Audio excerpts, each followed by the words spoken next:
Intravenous anesthetics. Intravenous anesthetics cause rapid induction. 1 hour brain circulation time means इतना time लगता है from the injection side reach to the brain, जितना time लगेगा उसमें जो है वो एनेस्थीसिया इंड्यूस हो जाएगा।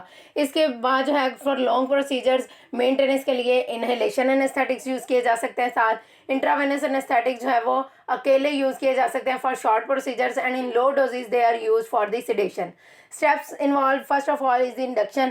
Induction depends upon the drug type, physical properties of the drug. When drug enter into the systemic circulation from the right side of the heart, in the venous circulation, then from the pulmonary circulation to the left side of the heart, and then enter into the systemic circulation, तो जितनी drug जो है वो plasma protein bound होगी, उसके बाद जो free drug जो है, अनबाउंड ड्रग है, नॉन आयनाइज ड्रग है, लिपिड सॉल्युबल ड्रग है, वो इजीली ब्लड ब्रेन बैरियर को क्रॉस कर लेगी और सीएनएस के अंदर एंटर हो जाएगी। और वेसल रिच ऑर्गन जितने भी हैं, ब्रेन है, किडनीज हैं, लिवर है, इनमें जो है वो इजीली पेनिट्रेट कर जाएगी। उसके बाद एनेस्थीसिया इंड्यूस होगा with in 30 to 40 seconds and that depends upon the drug type. ठीक है, तो ये किस पे डिपेंड कर रहा है? ड्रग की फिजिकल प्रॉपर्टीज पे। Drug must be non ionised, unbound and lipid soluble that induce rapid anaesthesia. Recovery कैसे होती है? Recovery is due to the redistribution from the CNS. जब ड्रग एंटर होती है सीएनएस में तो सीएनएस फ्लडिंग हो जाती है ड्रग की, उसके बाद जो है ड्रग रीडिस्ट्रीब्यूट होती है into the less vessel rich organs में। प्रीडोमिनेंटली स्केलेटल मसल में जो है वो एंटर होती है। प्लाज्मा कंसंट्रेशन जो है ड्रग की फॉल कर जाती है। जब प्लाज्मा ड्रग कंसंट्रेशन फॉल करती है तो according to the concentration gradient drug जो है वो सीएनएस से जो है वो रिमूव होना शुरू हो जाती है। रैपिड रिकवरी स्टार्ट हो जाती है from the single IV dose. उसका जो मेटाबॉलिज्म और प्लाज्मा क्लीयरेंस जो है वो इम्पोर्टेंट होती है ओनली फॉलोइंग दी इन्फियन and repeat dosing of drug, कि अगर जो है वो इन्फियन दे रहे हैं, कंटिन्यूस इन्फियन दे रहे हैं या जो है रिपीट डोजिंग दे रहे हैं तो दैट मेटाबॉलिज्म तब जो है वो इफेक्ट होता है। उसके बाद एडिपोज टिश्यूज़ जो है ना उसमें लिटिल कंट्रीब्यूशन होती है पहले तो, जब अर्ली रीडिस्ट्रीब्यूशन होती है। लेकिन अगर जो है वो रिपीटेड डोजेज दें या इन्फियन दें कंटिन्यूस, उससे क्या होता है कि जो फैट टिश्यूज़ हैं वो रेजरवायर के तौर पे एक्ट करते हैं, ड्रग रेजरवायर के तौर पे एक्ट करते हैं। उससे क्या होता है कि रिकवरी जो है वो डिले हो जाती है क्योंकि उनसे रीडिस्ट्रीब्यूशन जो है वो स्लो हो जाती है। उसके बाद कार्डियक आउटपुट का एनेस्थेटिक आईवी एनेस्थेटिक पे क्या इफेक्ट है? कार्डियक आउटपुट जो है अगर जो है वो रिड्यूस होगा due to any shock, due to old age और due to the cardiac disease, तो उससे क्या होगा? बॉडी कंपनसेट करेगी, ब्लड फ्लो को डाइवर्ट करेगी cardiac output toward the vessel rich organ और ब्रेन, सेरेब्रल सर्कुलेशन की तरफ जो है वो डाइवर्ट कर देगी ब्लड को। ग्रेट प्रोपोर्शन जो है वो आईवी एनेस्थेटिक की वो सर्कुलेशन में एंटर होगी, तो उससे क्या होगा? That has the more effect. अगर डिक्रीज कार्डियक आउटपुट होगा that cause more blood to the cerebral circulation, that decrease cardiac output causes the prolong circulation time, मतलब कि ब्लड फ्लो जो है वो स्लो हो गया। उससे क्या होगा? सर्कुलेशन टाइम जो है वो ड्रग का प्रोलॉन्ग हो जाएगा और जो है वो इंडक्शन टाइम जो है वो ज़्यादा होगा। इंडक्शन टाइम इंक्रीज हो जाएगा due to the slow blood pressure, slow blood flow. और जो है वो लॉन्गर ड्रग लॉन्ग टाइम लेगी और स्लो टाइट्रेशन जो है रिड्यूस डोज की इवन एस्थेटिक की वो जो है सेफेस्ट एंड है for the use cardiac output. So dose must be reduced in case of any condition in which the cardiac output is low. Drugs कौन कौन सी हैं? प्रोपोफॉल है फर्स्ट।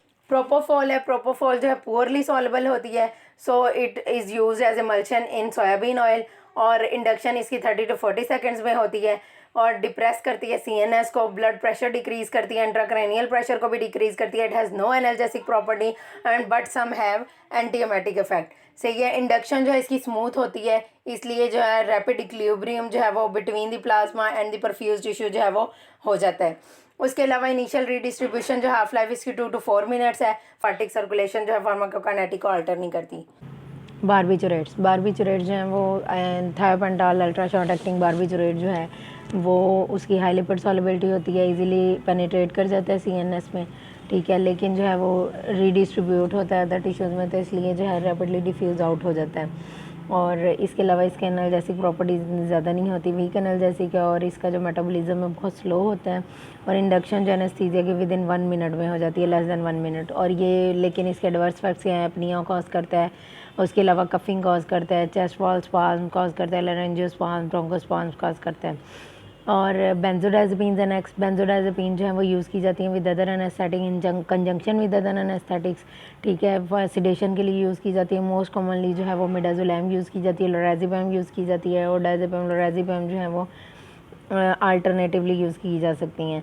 ये जो है ये क्या करती हैं, अमनीज़िया कॉज करती हैं, सिडेशन कॉज करती हैं, और न्यूरोट्रांसमीटर गैबा जो है उसके इनहिबिटरी इफ़ेक्ट को इंक्रीज़ करती हैं, ठीक है। और ये इनका कार्डियोवैस्कुलर पे इतना ज़्यादा इफ़ेक्ट नहीं होता, लेस डिप्रेसेंट इफ़ेक्ट होता है, और लेकिन ये रिस्पिरेटरी डिप्रेशन कॉज करती हैं और लिवर से मेटाबोलाइज होती हैं।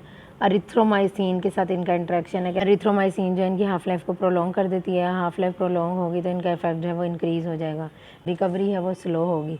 और टेम्परेरी जो है ये एंटीरोग्रेड इम्नीज़िया कॉज करती हैं।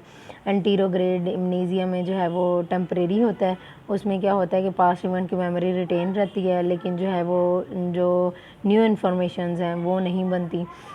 इसके बाद ओपियाइड्स हैं, ओपियाइड्स एक्ट एज एनाल्जेसिक, ठीक है, इनकी एनाल्जेसिक प्रॉपर्टी होती हैं और ये एनेस्थेटिक्स के साथ कम्बिनेशन में देते हैं, और डिपेंड करते हैं, इनकी चॉइस डिपेंड करती है on the duration of action, ठीक है। मोस्ट कॉमनली ओपियाइड जो है फेंटानिल है, और या इसका कंजेनल है दैट इज़ फेंटानिल।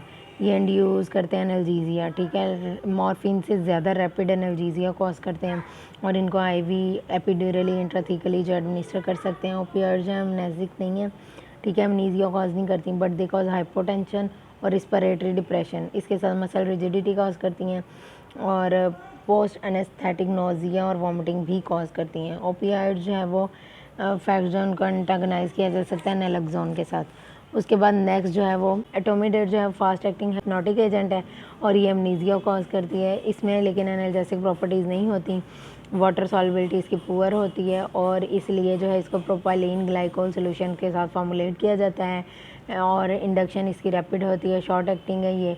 और इसके अलावा जो है वो एटोमिडेट जो है ना उन पेशेंट में यूज़ किया जाता है जिनको क्रोनरी आर्टरी डिजीज या कार्डियोवास्कुलर डिसफंक्शन हो। इसके एडवर्स इफेक्ट्स क्या हैं कि ये मेन जो इनका एडवर्स इफेक्ट है ये क्या करते हैं, कॉर्टिसोल और एल्डोस्टेरॉन के लेवल को डिक्रीज़ कर देती हैं, वो अप टू 8 आवर्स तक डिप्रेस रहता है।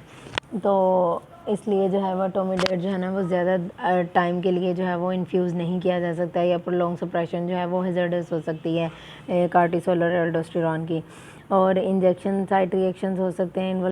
Next is the केटामीन। केटामीन जो है ये डिसोसिएटिव एनेस्थेटिक है, शॉर्ट एक्टिंग होता है, नॉन बार्बिचुरेट एनेस्थेटिक है, और ये डिसोसिएट स्टेट प्रोड्यूस करता है, इंड्यूस करता है। उसमें क्या होता है कि पेशेंट अनकॉन्शियस होता है और पेन को फील नहीं करता, ठीक है। ये डिसोसिएटिव एनेस्थीसिया जो है ना सेडेशन कॉज करता है, अमनीजिया और इमोबिलिटी कॉज करता है। केटामीन जो है वो सेंट्रल सिंपैथेटिक आउटफ्लो को जो है वो स्टिमुलेट करता है, और जो है वो हार्ट को स्टिमुलेट करता है, और ब्लड प्रेशर इंक्रीज़ करता है, और कार्डियक आउटपुट को इंक्रीज़ करता है, और पोटेंट ब्रोंकोडायलेटर है, और उन पेशेंट्स के लिए बेनिफिशियल होता है दैट विद हाइपोवोलेमिक और cardiogenic shock and asthmatic patients के लिए जो है ना वो सही बेस्ट चॉइस है। और ये हाइपरटेंसिव पेशेंट में जो है वो कॉन्ट्राइंडिकेटेड होता है, क्योंकि ये हाइपरटेंशन कॉज करता है और कार्डियक आउटपुट को जो है इंक्रीज़ करता है। लिपोफिलिक होता है, ब्रेन में क्विकली एंटर हो जाता है, और इसके अलावा जो है ना मेनली यूज़ किया जाता है चिल्ड्रन में, एल्डरली अडल्ट्स में, ठीक है। और ये इंक्रीज़ करता है सेरेब्रल ब्लड फ्लो को, हेलुसिनेशन कॉज करता है यंग अडल्ट्स में, और ड्रीम लाइक स्टेट कॉज करता है, हेलुसिनेशन जो हैं वो कॉज करता है। डेक्समेडिटोमिडीन है, ये क्या सिडेटिव यूज़ करते हैं इन आईसीयूज़, ठीक है, इंटेंसिव केयर सेटिंग में यूज़ किया जाता है, ये सर्जरी के लिए यूज़ किया जाता है, और रिलेटिवली यूनिक है कि ये सिडेशन प्रोवाइड करता है विदाउट रिस्पिरेटरी डिप्रेशन। इसमें सिर्फ रिस्पिरेटरी डिप्रेशन नहीं होता। और ये क्या, ये अल्फ़ा 2 रिसेप्टर एगोनिस्ट है, ठीक है, और ये सिडेटिव है, एनाल्जेसिक है, सिम्पैथोलिटिक और एंग्जाइलिटिक इफेक्ट्स होते हैं इसके, और इसके अलावा ये कार्डियोवास्कुलर रिस्पॉन्सेज भी शो करता है। Local anaesthetics. Local anaesthetic include procaine, ropivacaine, bupivacaine and lidocaine. Mechanism of action क्या है कि ये जो है ड्रग्स जो है ब्लॉक कर देती हैं नर्व कंडक्शन को, सेंसरी और in higher concentration motor impulses की from the periphery to the CNS, मतलब कि परसेप्शन ऑफ पेन, टेम्परेचर या ऑटोनोमिक सेंसिटिविटी को जो है ब्लॉक कर देती हैं। स्मॉल जो अनमाइलिनेटेड नर्व फाइबर्स होती हैं for the sensitivity of pain and temperature, उनको ये जो है वो ब्लॉक कर देती हैं।